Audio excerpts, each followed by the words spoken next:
Madam, Congress party అధికారంలోకి వచ్చి నేటికి కరెక్ట్ గా 100 రోజులు దాటింది. మరి కాంగ్రెస్ పరిపాలన ఎలా ఉందంటారు? కాంగ్రెస్ పార్టీ అధికారంలోకి వచ్చిందంటే కేవలం అది మన బీఆర్ఎస్ మీద ఉన్న ప్రజల్లో ఉన్న వ్యతిరేకత వల్లనే కాంగ్రెస్ అధికారంలోకి వచ్చింది. ఎందుకంటే కేసీఆర్ గారు అనుసరించిన ఒంటెద్దు పోకడలు అన్నిటికీ తానే అయ్యి, ఒక ఇల్లు కట్టాలంటే తానే ఇంజనీర్ అయ్యి, ఒక కాళేశ్వరం ప్రాజెక్టు కట్టాలంటే ఆయనే ఇంజనీర్ అయ్యాడు, కరోనా వచ్చిందంటే తానే డాక్టర్ అయ్యాడు, విద్యాశాఖలో ఏదైనా తప్పులు దొరినాయంటే ఆయనే విద్యాశాఖ మంత్రి అయ్యాడు.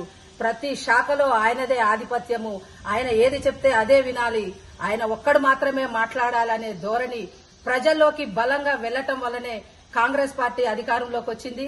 రేవంత్ రెడ్డి గారు దానిని దృష్టిలో పెట్టుకుని అందరికీ సమానత్వమైన అధికారాలు ఇస్తున్నాడు. ఎవరి మంత్రి శాఖలో వాళ్ళు తమ పనులను నిర్వహిస్తున్నారు. అలాగే మన రేవంత్ రెడ్డి గారి పరిపాలన ఇప్పటివరకైతే ప్రజల్లో చాలా వరకు సానుభూతి ఉన్నది. నేను చెప్పదలుచుకుంది ఏంటంటే, ఇంతకు ముందు ఎవరికైతే ఉద్యోగస్తులు ఉన్న తల్లిదండ్రులకి పింఛన్లు గిట్లా రాకుండా పోయాయో అది కాంగ్రెస్ గవర్నమెంట్ వచ్చిన తర్వాత వాళ్ళకు కూడా ఇవ్వటం జరుగుతుందన్నారు. దాన్ని క్షేత్రస్థాయిలో దాన్ని కొంచెం పరిశీలించట్లేరు. దాన్ని సీఎం గారి దృష్టికి తీసుకువెళ్లాలని నేను అనుకుంటున్నాను. అలాగే గృహలక్ష్మి గాని, అలాగే ఉచిత బస్సులో ఉచిత ప్రయాణం కూడా మహిళలకు చాలా ఉపయోగపడింది. అలాగే సబ్సిడీ గ్యాస్ సిలిండర్ ఏదైతే 500కి ఇవ్వడం జరుగుతుందో, ఉచిత కరెంటు, ఇవన్నీ మంచి నిర్ణయాలు తీసుకుంటున్నాడు. అలాగే బీఆర్ఎస్ పార్టీ ఓడిపోవడానికి ముఖ్య కారణము ఉద్యోగస్తులు.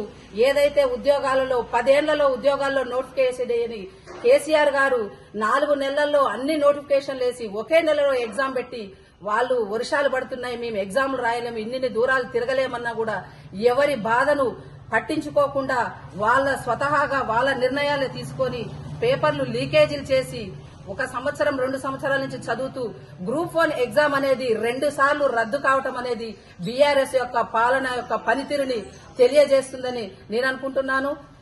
మన రేవంత్ రెడ్డి గారు గెలవడానికి ముఖ్య కారణం ఉద్యోగస్తులే. బీఆర్ఎస్ గాని కాంగ్రెస్ గాని పార్టీ మధ్య మీరు ఎలక్షన్ లో వచ్చిన ఓట్ల పర్సెంటేజ్ చూసుకుంటే ఒక 2-3% మధ్యలోనే గెలిచి ఉంటారు. ఆ 2-3% కూడా ఉద్యోగస్తులు, ఉద్యమకారులు, ముఖ్యంగా ఉద్యమకారులను కూడా మరిచాడు.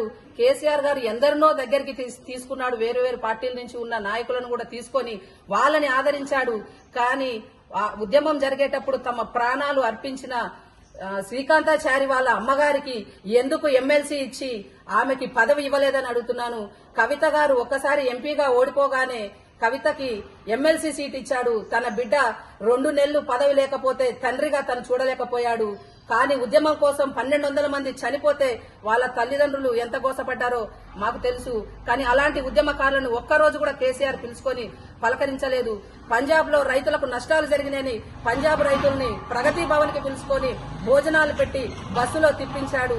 కానీ మన తెలంగాణలో ఉన్న రైతులు మాత్రం ఏ రోజు ప్రగతి భవన్ గేటును కూడా టచ్ చేయలేకపోయారు. ఇవన్నీ తన ఒంటెద్దు పోగడం వల్లనే కేసీఆర్ గారు ఓటమి పాలయ్యారు. అవన్నీ గుర్తుంచుకొని రేవంత్ రెడ్డి గారు ప్రజల పక్షాన పరిపాలన సాగిస్తే బాగుంటుందని నేను అనుకుంటున్నాను. ఇప్పుడు జరగబోయే పార్లమెంటు ఎలక్షన్ లో కూడా రాష్ట్రంలో 2 పార్టీల మధ్యనే ఉంటుంది. అది కేవలం కాంగ్రెస్ బీజేపీ మాత్రమే. నాకు తెలిసినంత వరకు బీఆర్ఎస్ కి డిపాజిట్లు కూడా వస్తాయని నేను అనుకోవట్లేదు. ఎందుకంటే ప్రజల్లో ఉన్నది ఇది.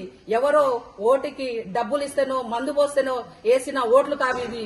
ప్రజలు స్వతహాగా చదువుకున్న వాళ్ళు ఓటేయ్యరు. మందు దాగే వాళ్ళకి మనం ఒక 500 ఇచ్చి 1000 రూపాయలు ఇచ్చి ఓటేసుకోవచ్చు అనే ధోరణి ఉండేది. అలాంటి చదువుకున్న విద్యార్థులు వాళ్ళ తల్లిదండ్రులు కదం దొక్కి ఎలక్షన్ లో ఓటు వేసి వాళ్ళ తీర్పేందో తెలిపారు. అలాగే ఈ పార్లమెంటు ఎలక్షన్ లో కూడా దీంట్లో మాత్రము కాంగ్రెస్ అండ్ బీజేపీ మధ్యనే పోటీ ఉంటుంది. ఏ సీట్లు వచ్చినా వీళ్ళిద్దరికే వస్తాయి. మరి అధికారంలోకి రాకముందు ఎలక్షన్ సమయంలో 100 days లోనే 6 గ్యారంటీస్ అమలు చేస్తామన్న కాంగ్రెస్ ప్రభుత్వం సరే 70% ఓకే అయిపోయింది. ఇంకా రిమైనింగ్ వచ్చేసి అటు ప్రతి మహిళకు 2500 కావచ్చు, మరి గ్యాస్ సిలిండర్ 500 అది ఇంకా ప్రక్రియలో ఉంది. దీంతో పాటు కొన్ని కూడా పెండింగ్ లో ఉన్నాయి. సో దీనిపై మీరేమంటారు? రేవంత్ రెడ్డి గారి ముఖ్యమంత్రి గారి పరిపాలనకి ఇప్పుడైతే తెలంగాణలో ఉన్న ప్రజలందరూ సానుకూలంగా ఉండటం జరిగింది. ఈ 100 రోజుల్లో ఏదైతే చేస్తానన్న కార్యక్రమాలను చాలా వరకు ఉచిత బస్ కానివ్వండి, ఉచిత కరెంటు కానివ్వండి, 200 యూనిట్ల లోపు వారికి వాటిని ఫుల్ఫిల్ చేయడం జరిగింది. అలాగే ఆరోగ్యశ్రీలో కూడా అంతకు ముందు ఉన్న దాన్ని అమౌంట్ పెంచి 10 లక్షలకు చేశారు. అది కూడా చేయటం జరుగుతున్నది.